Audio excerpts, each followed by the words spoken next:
My name is Traci Brandenburg. I am the director at the Pepper Family Center for Conservation Education. What we thought we would do today is send you a little piece of McGraw. We have put together an activity that you and your family can do at home. We hope to see you in the near future, and please stay safe. Here to get you started is Colleen Goldberg.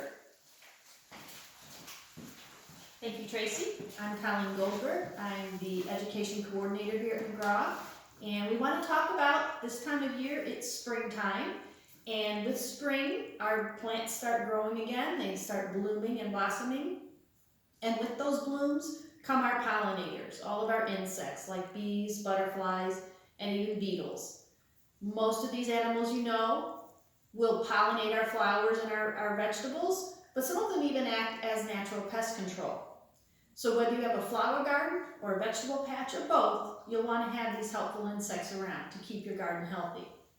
The garden will provide the food for them, but you can provide a place for them to live. And one useful habitat is something called a bug hotel. You've probably seen the really large ones with multiple types of material in them that will invite all kinds of things in, and they look really cool and seem like a good alternative.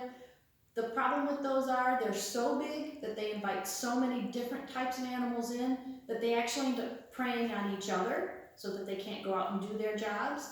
So a better alternative is to create several smaller bug habitats.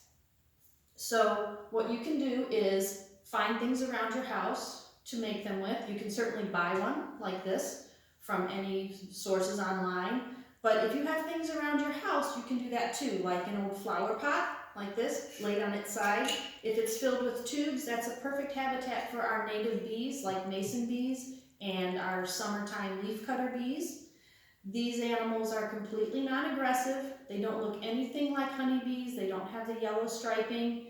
They just kind of look more like houseflies, but they are definitely pollinators. Again, you can use a flower pot. I have a plastic shoebox that you can fill up with tubes. This is an old CD case that I filled up. These are bamboo tubes that you can purchase online, or you can also purchase paper tubes, or you can actually make your own paper tubes.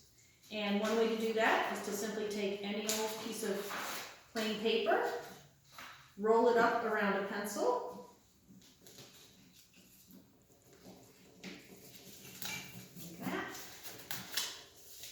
once you get it rolled up, put a small piece of tape at the corner to secure it, and then just take a pair of scissors, trim that pointy end off, see how long you need it to go into your bug hotel, cut it off, put it in there, trim the other end, and now you've actually got 2 tubes out of 1 piece of paper, and you can continue that until your container is full. Keep in mind that these small bug hotels need to be elevated off the ground, so if you can mount them on the side of a building or a tree, somewhere where they'll get sunlight but still be protected from the rain is a better alternative. Keep in mind that you can make something like this. These are great for the bees, but ladybugs are really important for our gardens because they eat those aphids that eat all of our garden vegetables. So what you can do is make a simple ladybug habitat with pine cones. This is just a bag that I got from a bag of clementines I bought. Fill it up with pine cones, and then you can hang that from a tree. And that makes a nice insect habitat also. You can always, making something like this is a great alternative, but you can also do something very simple. Something as simple as not raking your yard in the fall. Let those leaves stay on your ground so that the animals have somewhere to hibernate over the winter, especially the beetles.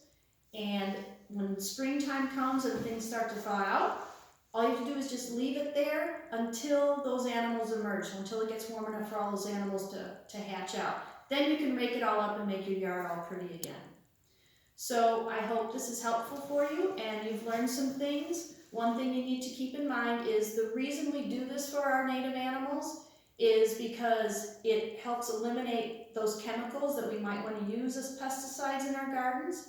They create a greater biodiversity in our insect habitat, and they allow you to observe how nature works and how these animals help us. Stay well, and we hope to see you back at McGraw soon.